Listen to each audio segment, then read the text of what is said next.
Révélation étonnante, l'histoire incroyable du militarisme japonais qui a transformé le monde. François, un jeune documentaliste de 28 ans, vivait paisiblement dans un charmant village du sud de la France, où les traditions familiales et les fêtes locales rythmaient la vie. Les récits de son grand-père, ancien soldat de la Seconde Guerre mondiale, restaient gravés dans sa mémoire. Ces histoires de bravoure et de sacrifice, empreintes de valeurs d'honneur et de loyauté, l'avaient toujours fasciné. Mais une découverte inattendue allait transformer son monde. Un jour, alors qu'il fouillait dans le grenier poussiéreux de sa maison familiale, François tomba sur un vieux carnet. Les pages jaunies étaient couvertes de mots soigneusement rédigés en français et en japonais. En l'ouvrant, il découvrit des récits déchirants sur les horreurs de la guerre, mais aussi des réflexions surprenantes sur le militarisme japonais et ses conséquences sur le monde. Un frisson parcourut son échine. Son grand-père, tout en se battant pour la France, avait développé une compréhension nuancée de l'ennemi.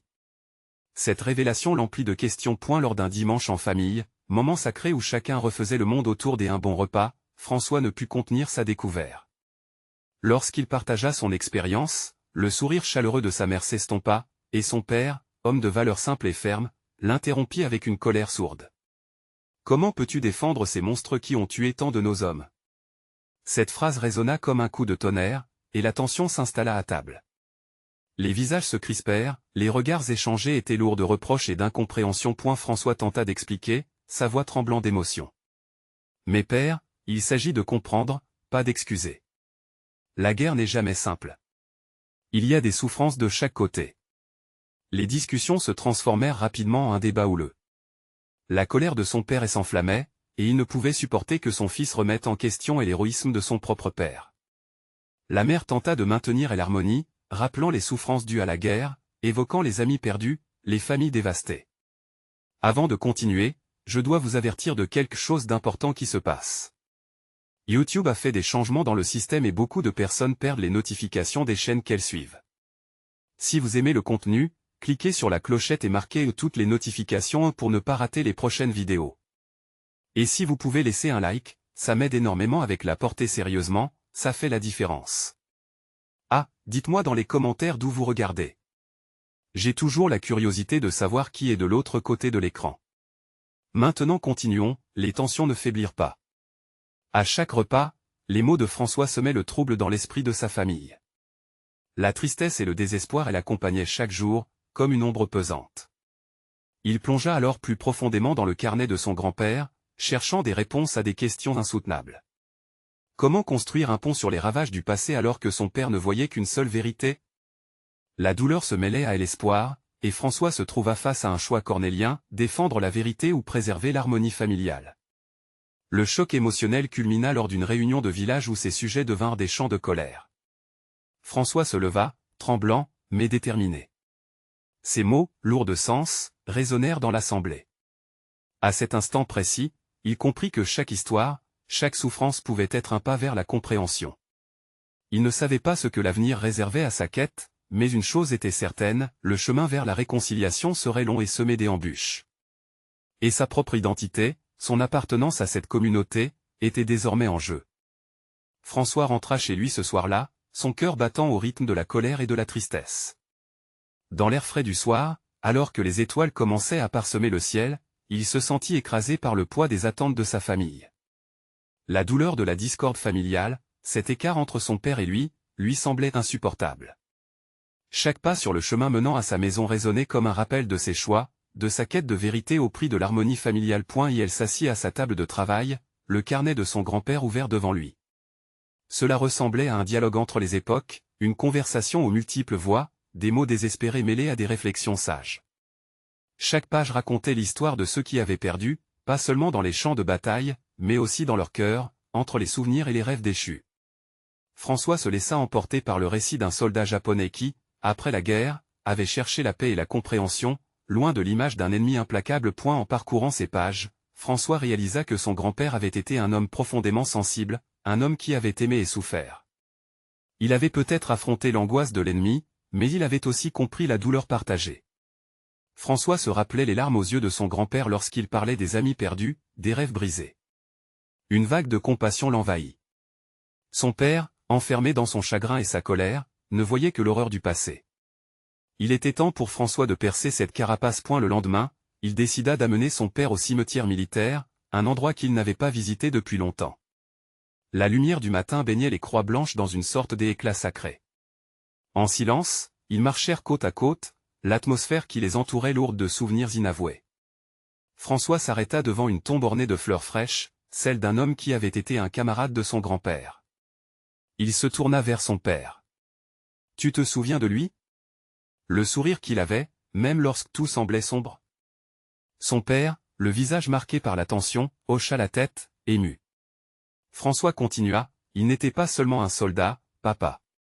Il était un homme, tout comme ceux du côté japonais. Ils avaient des familles, des rêves, et ils ont aussi perdu. Nous devons nous souvenir de cela. » Un long silence s'installa alors. François continua à parler, chaque mot jaillissant comme une lueur d'espoir, et peu à peu, il sentit la résistance de son père faiblir. La colère semblait s'évaporer dans l'air pur du matin. À cet instant, quelque chose changea. François pouvait voir l'humanité dans le regard de son père, une lumière vacillante qui répondait à son désir de comprendre. Ils restèrent là, côte à côte, deux générations face à la douleur des un passé partagé, cherchant tous deux à guérir. La compréhension se faufila entre eux comme une brise légère. Lorsque François se retourna pour quitter le cimetière, son cœur battait plus fort, non pas de peur, mais d'espoir. La route était semée d'embûches, mais avec courage et détermination, il savait qu'il pourrait amener sa famille à réécrire leur histoire. Le chemin était encore long, mais chaque pas les rapprochait de la guérison. Alors qu'ils s'éloignaient, une question laissée en suspens résonna dans l'esprit de François, jusqu'où serions-nous prêts à aller pour réconcilier le passé ? La quête de vérité et de paix ne faisait que commencer. François et son père prirent le chemin du retour, une ombre de compréhension s'étalant lentement entre eux. Le silence qui les accompagnait était rempli de promesses et de questions inassouvies. À chaque pas, François sentait son cœur s'alléger légèrement, comme si la pression des attentes familiales commençait à se dissiper. La déchirure entre eux, jadis aussi profonde qu'un océan, pouvait-elle vraiment être refermée? De retour chez eux, un repas banal les attendait, mais ce soir-là, quelque chose avait changé. François s'inquiétait de la manière dont il pourrait aborder le sujet des conversations à venir. Il avait reconnu, dans le regard de son père, une fragilité qu'il n'avait jamais remarquée auparavant. C'était presque comme une porte entr'ouverte, laissant passer une lueur d'espoir. « Papa » commença François, hésitant. « Peut-être que nous pourrions parler de tout cela, plus souvent ? Je sais que ça n'a pas été facile pour toi. » Le visage de son père se ferma légèrement, les souvenirs récalcitrants du passé menaçant de remonter à la surface. « Tu penses qu'en discutant, cela changera quelque chose ?» demanda-t-il, sa voix empreinte de méfiance. « Oui, enfin, je l'espère. Parfois, parler permet de voir les choses sous un autre angle. » François hésita, puis continua avec plus de conviction, « On ne pourra jamais effacer ce qui s'est passé, mais peut-être que nous pouvons apprendre à vivre avec. Tu sais, comme mon grand-père l'a fait. » Son père plissa le front, réfléchissant à ces mots. Les assiettes se remplissaient, mais un vide persista dans l'air. C'était déjà un pas en avant, celui de la reconnaissance du besoin d'ouvrir la discussion. La table, autrefois un lieu de cris et de silence lourd, devenait lentement un espace où il pourrait envisager la réconciliation. Cette soirée-là marqua le début d'une série de dialogues. François introduisit le carnet de son grand-père, le présentant comme une préparation à leurs échanges. Il lui montrait les pages jaunies par le temps, les histoires de camaraderie et de perte, d'ennemis devenus amis dans des circonstances tragiques. Au fil des jours, les débats se multiplièrent autour du repas familial, chaque discussion se teintant un peu plus de couleur des humanités. Avec le temps, François remarqua que son père s'ouvrait progressivement, partageant ses souvenirs avant la guerre, des moments où il avait joué avec ses amis, des rires innocents qui semblaient si éloignés de la douleur qu'il portait en lui. Ce partage, bien que timide, était une avancée. Les murs invisibles se brisaient lentement et leur relation révélait des promesses qui n'auraient jamais vu le jour autrement. Cependant, une ombre persistante planait toujours au-dessus de leurs esprits, la guerre et ses conséquences. François savait qu'il devait aborder les souvenirs les plus douloureux, ceux qui demeuraient enfouis sous la colère et le chagrin de son père. Et à chaque rencontre, à chaque histoire échangée, une question brûlante demeurait, jusqu'où pourrait-il aller pour bâtir un pont entre leur passé meurtri et leur avenir incertain? Tout en pressant son père à explorer son histoire, François se demandait s'il était prêt à affronter les vérités les plus sombres. Cette quête, bien plus qu'un simple échange verbal, était un voyage en ensemble, mais la peur de ce qu'il pourrait découvrir restait présente. Alors qu'une nouvelle journée se levait, François s'engageait dans cette aventure, la lumière de l'espoir éclairant son chemin, mais le doute l'accompagnant. La véritable question se faisait de plus en plus pressante, parviendrait-il à transformer cette douleur partagée en quelque chose de beau? La route s'annonçait encore plus difficile, et le temps était venu de creuser plus profondément. Que révélerait leur conversation sur le passé familial et les fantômes qui les hantaient encore? François se leva ce matin-là, le cœur battant la chamade. Chaque battement résonnait comme une cloche, lui rappelant l'importance de la tâche qui l'attendait. Aujourd'hui serait différent. Il avait décidé d'affronter le silence qui pesait encore trop lourd dans leur maison, comme une brume tenace qui ne voulait pas se dissiper. Au petit déjeuner, son père était déjà assis à la table, la tête penchée sur son café. Les marques de fatigue étaient visibles sur son visage, et François comprit que ce moment serait crucial. « Papa, dit-il, posant son bol avec soin. Je pense qu'aujourd'hui, nous devrions parler de la guerre. De ce qui s'est réellement passé.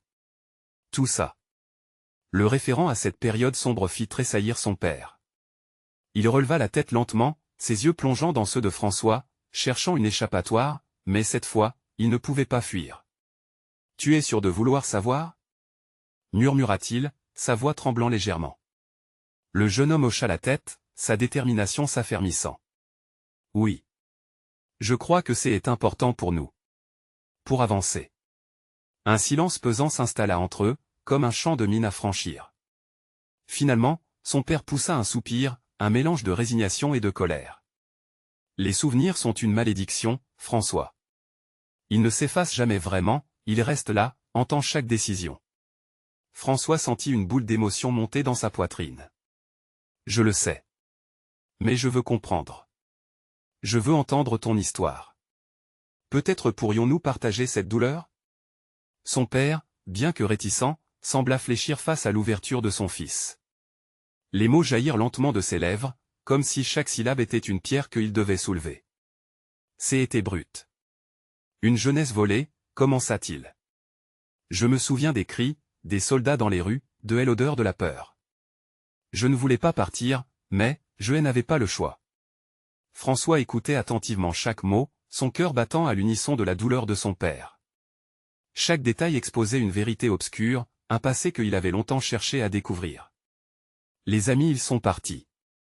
Certains sont revenus. D'autres, je n'en ai jamais eu de nouvelles. Ça laisse des cicatrices, des marques indélébiles. Un frisson parcourut le dos de François. Ses propres cicatrices paraissaient insignifiantes en regard de ce que son père avait vécu. La force de l'ancienne bataille commençait à s'immiscer dans leur dialogue, un lien se tissant progressivement entre les générations. « Comment as-tu survécu à tout cela » demanda-t-il, sa voix à peine audible. Je ne savais pas vraiment comment, reconnut son père. J'y étais perdu, mais je croyais toujours que les choses pouvaient changer. Je pensais à mes amis, je pensais à ma mère, tous ceux qui attendaient. Ça me tenait en vie. François leva les yeux vers son père, choqué par la ferveur qui illuminait maintenant son visage. Les larmes brillaient dans les yeux de son père, une vulnérabilité exposée à la lumière du jour. C'était un moment rare, un instant où l'homme abattu était enfin prêt à parler, à revivre. Et maintenant, François? Qu'est-ce que nous faisons de ces souvenirs? Comment les transformons-nous en quelque chose de constructif? La question piqua François au vif. Quelle était la réponse? Il se tourna vers la fenêtre, observant le mouvement des passants, tous écartés des fantômes du passé. Et pourtant, ces souvenirs étaient vécus par des millions. Peut-être qu'en partageant leur histoire, ils pourraient contribuer à un tableau collectif de réconciliation. Je ne sais pas encore, mais je crois que nous pouvons commencer ensemble, répondit François, plus déterminé que jamais. Les mains tremblantes de son père se saisirent finalement des siennes, un frisson de chaleur parcourant leur étreinte. Ce simple contact agissait comme une promesse des honnêtetés et des ouvertures. Ensemble, ils s'engageaient sur ce chemin de révélation, avec tous ses dangers et ses espoirs. Mais juste. Au moment où François pensait que la conversation pourrait se terminer sur une note de clarté, son père murmura presque à lui-même, « Il y a certaines choses, certaines vérités que même le temps n'a pas effacées. » François blêmit à l'écoute de cette phrase, une nouvelle peur d'interrogation l'emportant. Quelle vérité sombre l'attendait encore dans le dédale des souvenirs de son père? Leur découverte ne faisait que commencer, et l'ombre des vérités cachées s'épaississait.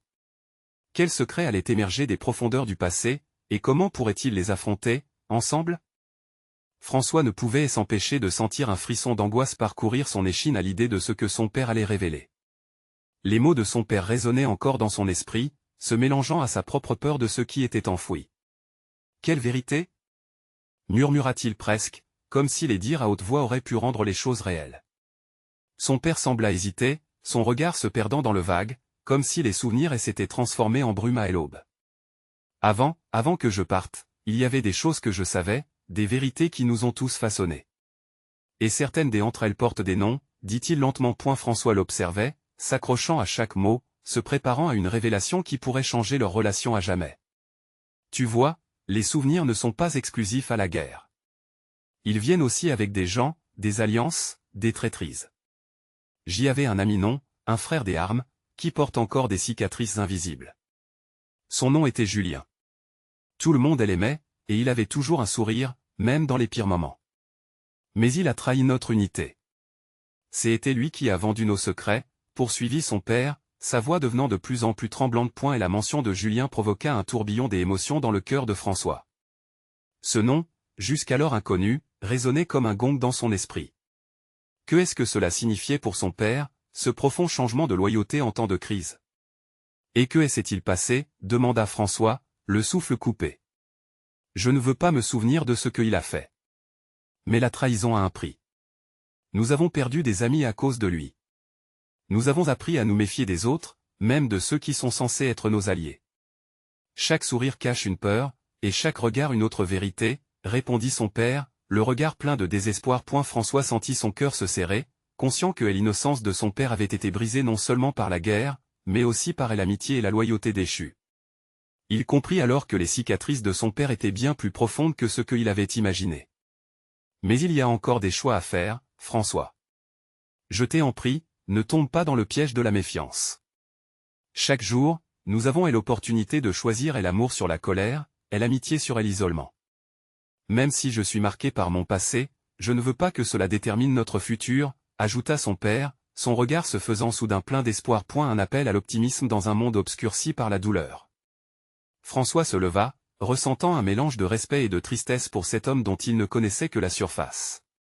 Alors, comment pourrions-nous réparer ce qui a été brisé?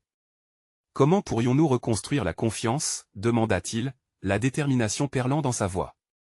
En partageant nos histoires, tout simplement. En faisant face à nos peurs, tout en avançant avec courage. C'est ce que j'y aurais dû faire. Je pensais que parler serait un signe de faiblesse, mais c'est en fait un acte de force. Nous avons besoin de bâtir des ponts, même avec ceux qui portent des cicatrices, répondit son père, son regard cherchant celui de son fils. François hocha la tête. Il avait compris que ici, à cette table, leur chemin de guérison était en train de se dessiner. Parler était peut-être la clé pour ouvrir les portes du dialogue et réparer non seulement leur cœur, mais aussi leur histoire familiale. Nous allons le faire ensemble, papa. C'est le début de quelque chose de nouveau, n'est-ce pas, dit-il, un léger sourire se dessinant sur ses lèvres, son cœur se remplissant d'espoir. Mais à cet instant précis, une ombre assombrit la porte. Une silhouette se tenait devant eux.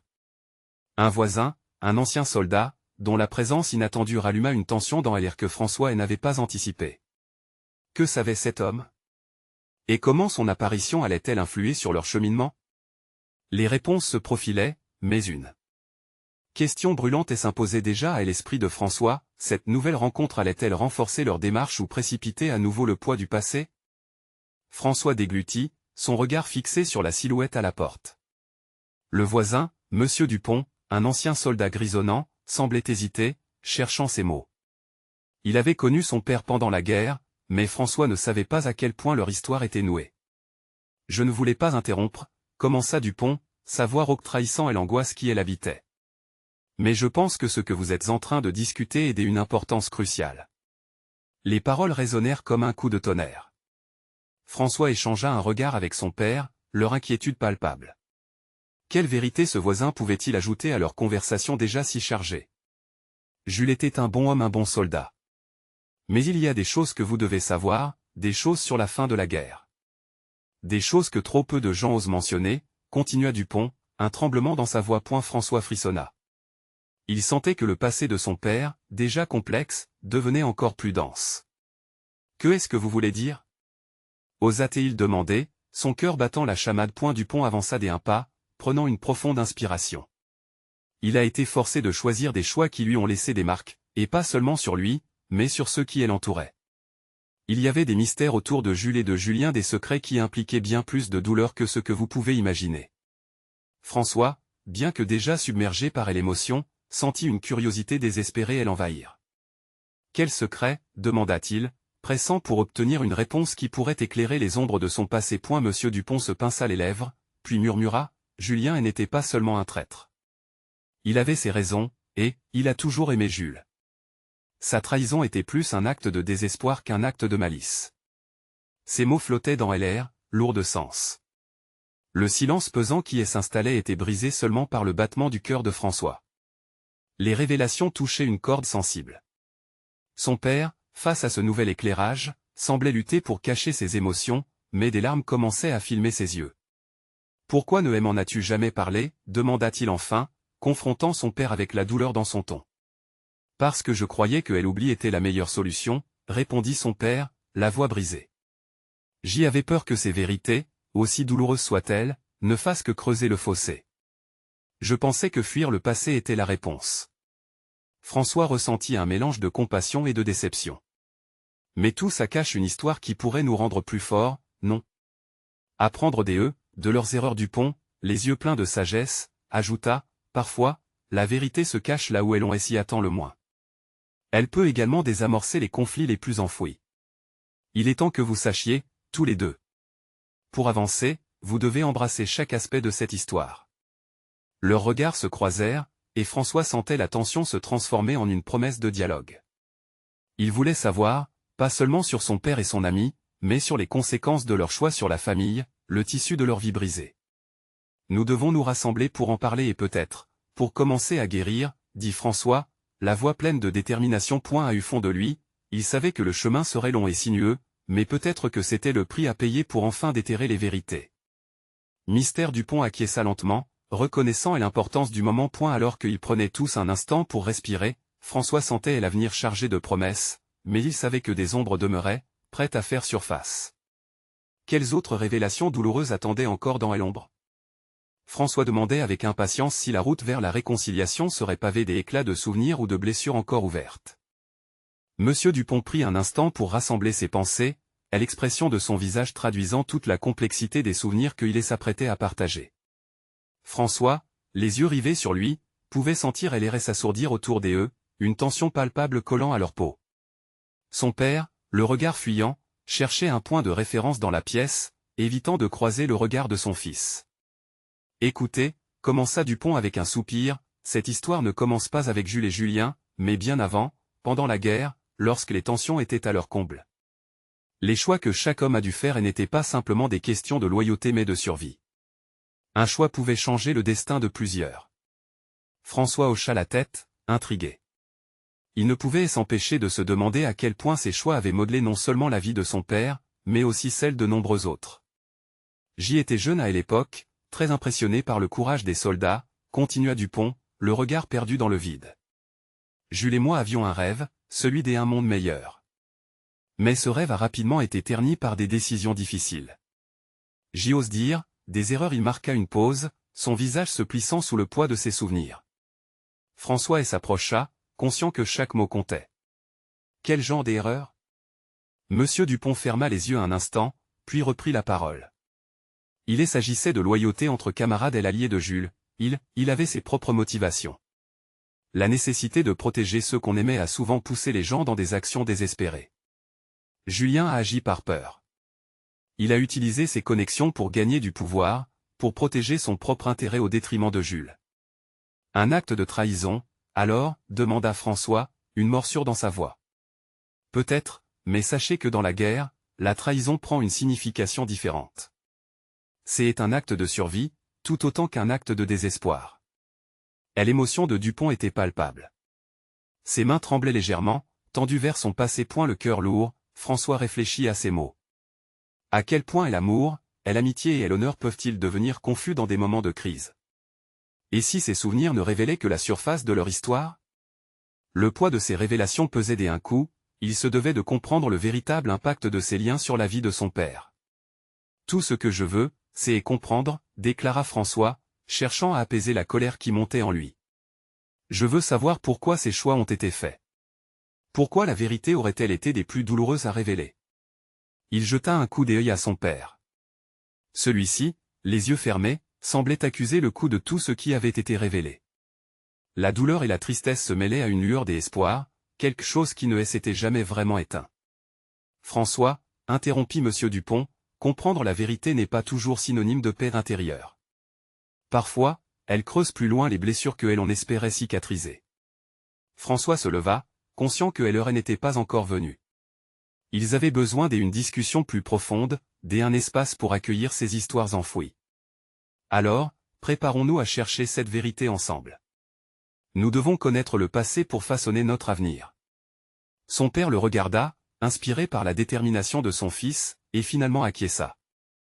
Ils réalisèrent qu'un chemin de guérison s'ouvrait à eux, mais qu'ils seraient semés d'embûches. Monsieur Dupont ajouta, le visage presque souriant, une chose est certaine, vous aurez besoin de beaucoup de courage pour affronter ce qui vient. Et tandis que les trois hommes s'apprêtaient à se plonger dans l'histoire tumultueuse de leur passé, une nouvelle question se posait, quelle vérité allait bientôt émerger des profondeurs de leurs souvenirs, et jusqu'où seraient-ils prêts à aller pour les affronter? La nuit tombait, laissant présager une intensité nouvelle à la discussion qui les attendait. Ils allaient devoir revisiter non seulement leurs propres histoires, mais également la douleur collective d'un héritage qu'ils n'avaient pas choisi. Quelles ombres manquantes se cachaient encore derrière leurs mots? Monsieur Dupont inspira profondément, comme s'il tentait de rassembler non seulement ces mots, mais aussi les fragments d'un passé éparpillé. Il faut que vous sachiez quelque chose, commença-t-il, sa voix se brisant légèrement. Les décisions qui ont été prises à ce moment-là ont été marquées par la peur, mais aussi par la recherche effrénée d'une liberté. François se tenait droit, l'estomac noué. La vérité qu'il souhaitait en connaître s'annonçait comme une tempête. Que signifie cela? Quel type de liberté cherchiez-vous? Dupont se leva lentement, se dirigeant vers la fenêtre. Les feux de la ville clignotaient au loin, comme des souvenirs oubliés dans la nuit.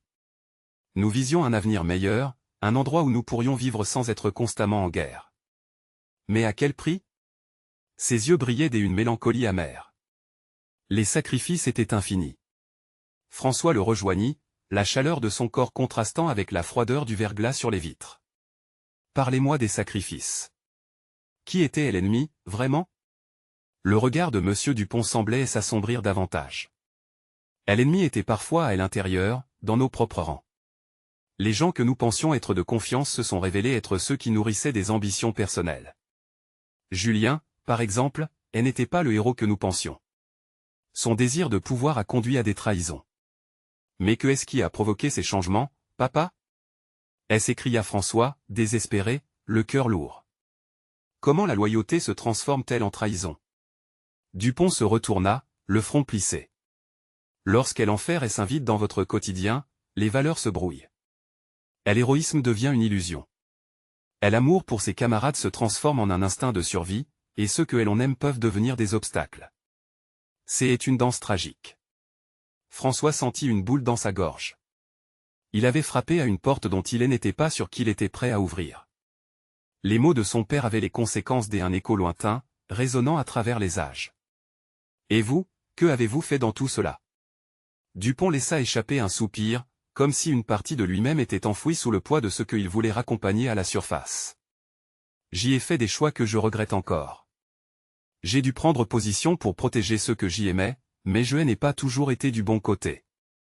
La guerre a un coût, et souvent, il s'agit de notre humanité. François déglutit, conscient de l'ampleur de la douleur révélée. Vous avez dit que cette vérité pourrait être douloureuse. Pourquoi ne pas l'avoir dite plus tôt? Parce que la vérité peut être une arme, riposta Dupont, sa voix soudainement aiguë. Elle peut blesser, détruire les familles, anéantir les espoirs. Souvent, nous choisissons de garder le silence pour préserver un semblant de paix.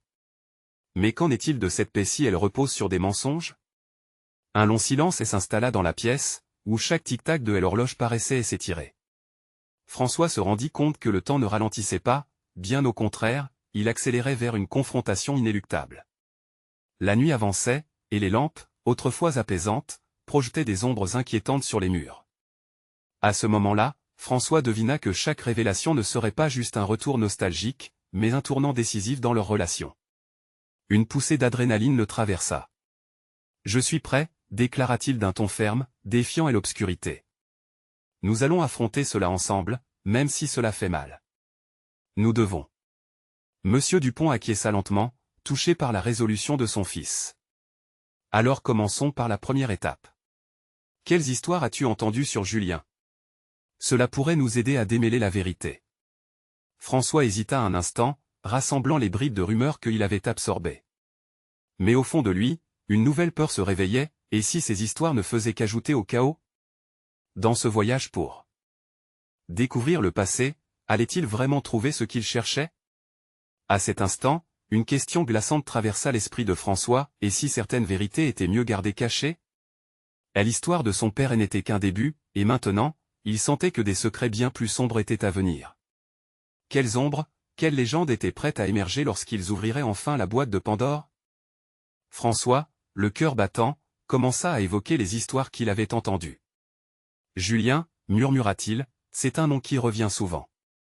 Les gens disent qu'il a été l'un de vos hommes de confiance, mais il y a aussi des murmures d'illégalité, de trahison. » Il marqua une pause, pris par l'angoisse de ces révélations. « Est-ce vrai ?» Monsieur Dupont resta silencieux, le regard perdu dans le vide. Sa mâchoire se crispa alors qu'il luttait contre les souvenirs qui affluaient. Un ombre passa sur son visage, révélant une douleur profonde. Julien était un ami, un soldat exemplaire à l'origine, mais la guerre a un moyen de transformer les gens, François. Qu'est-ce qu'il a changé? Interrogea François, luttant contre la tempête de ses émotions. Comment un camarade devient-il un ennemi? La pression, la peur du pont se retourna brusquement, son regard se faisant plus intense. En temps de guerre, les gens montrent leur vrai visage. Julien n'était pas à l'abri de la tentation, pas plus que les autres. Je ne peux pas le blâmer entièrement. Mais il a pris des décisions qui ont coûté cher. Sa soif de pouvoir a remplacé l'amitié. François ressentit une vague de colère et de déception. Alors, tout ce que vous avez construit ensemble, en un instant, cela a disparu? C'est plus compliqué que cela. Monsieur Dupont souffla, la voix tremblante. Nous étions jeunes, pleins d'espoir. Mais lorsque la réalité de la guerre s'est installée, nous avons tous commencé à faire des choix difficiles. Le choix de protéger les nôtres, par tous les moyens. Le jeune homme fit un pas en arrière, les mots de son père résonnant avec une intensité glaciale. Mais rendre fou quelqu'un, même pour sa protection, est-ce vraiment un choix justifiable? Une tension s'installa dans la pièce, lourde et palpable. Monsieur Dupont baissa les yeux, comme s'il tentait d'échapper à une bourrasque de souvenirs douloureux. François ressentait une profonde empathie pour lui, mais la colère ne se calmait pas. Chaque choix a un prix, Phil. Dupont leva finalement les yeux, une lueur de regret perçant son regard. J'ai perdu une part de moi-même en prenant ces décisions. Parfois, je me demande si j'ai trahi Julien autant qu'il m'a trahi. Vous vous êtes trahis l'un l'autre, alors? François sentit ces mots se transformer en un cri de désespoir, comme si tout l'échafaudage de leur conversation menaçait de s'effondrer autour des deux. Le père et le fils restaient face à face, leurs âmes entrelacées dans un filet de douleur, de désespoir et de trahison. Un frisson enveloppa François lorsqu'il aperçut la fragilité de son père, cet homme qui semblait, jusque-là, invincible et implacable dans ses choix. « Et maintenant, que faisons-nous » demanda-t-il, le ton emplissant la pièce d'une urgence sourde. Dupont referma les yeux un instant, puis les ouvrit, déterminé. Nous devons chercher la vérité. Les conséquences de ces révélations pourraient détruire des vies, mais vivre dans le mensonge est une prison pire que la mort.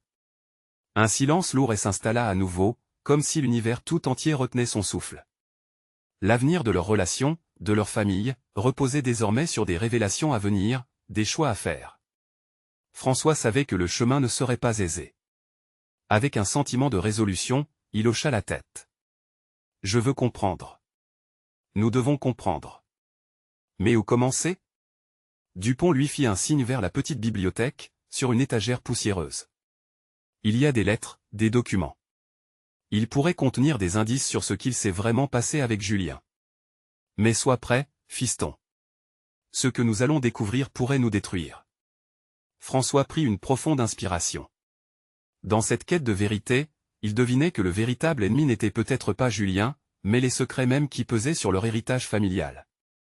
Alors qu'il avançait vers la bibliothèque pour explorer les archives de son passé familial, une question assombrissait son esprit, et si les vérités découvertes devenaient une malédiction plutôt qu'un soulagement? Chaque pas vers le savoir semblait être une invitation à réveiller des fantômes qu'il avait peur de rencontrer. François, le cœur palpitant et les mains tremblantes, s'agenouilla devant la bibliothèque. Les lettres, les documents jaunis par le temps et la plaie, mais chaque geste semblait entraîner une gravité nouvelle. Il savait que ce qu'il allait découvrir risquait de bouleverser non seulement son histoire, mais également celle de son père, de leur famille, de toutes ses vies entremêlées. Avec précaution, il sortit un tas de lettres poussiéreuses. L'écriture, serrée et nerveuse, dégageait le parfum du passé. Chaque page sembla vibrer sous ses doigts, comme si les âmes de ceux qui les avaient écrites cherchaient à communiquer. Il commença à lire à voix haute, chaque mot frappant son cœur comme une gifle. « Je suis désolé, Jules. Je n'avais pas d'autre choix. » Dupont et son père l'écoutaient, rivés à chaque syllabe. « Que cache cette trahison ?» murmura François, la voix tremblante. « Quel choix a-t-il fait ?» Son père se leva brusquement, sa colère palpable, mais un regard de Dupont le ramena à lui. « Écoute-le, c'est le seul moyen de comprendre vraiment, » dit-il avec force.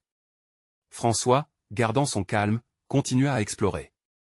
Des lettres échangées entre Julien et son père, des promesses, des rêves, mais également des menaces, des pressions, des malentendus. Tout cela nous a tous piégés. Alors qu'il dépliait une lettre plus ancienne, François tomba sur un nom, celui d'un homme qu'il ne connaissait pas, Takashi. La mention de ce nom ne fit que intensifier l'atmosphère déjà chargée. « Qui est Takashi » demanda François, son instinct lui disant que cet homme était au cœur de la tempête.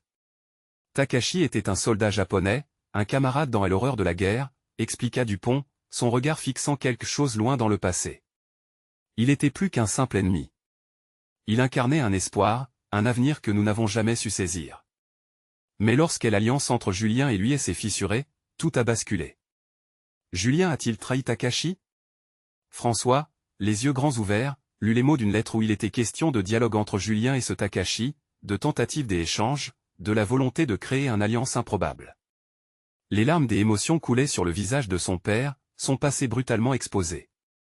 Parfois, imaginer la réconciliation est un acte nécessaire, murmura son père, sa voix un mélange de regret et de désespoir. Julien désirait une liberté qui n'incluait pas Takashi. François le regarda, l'espoir s'accroissant en lui.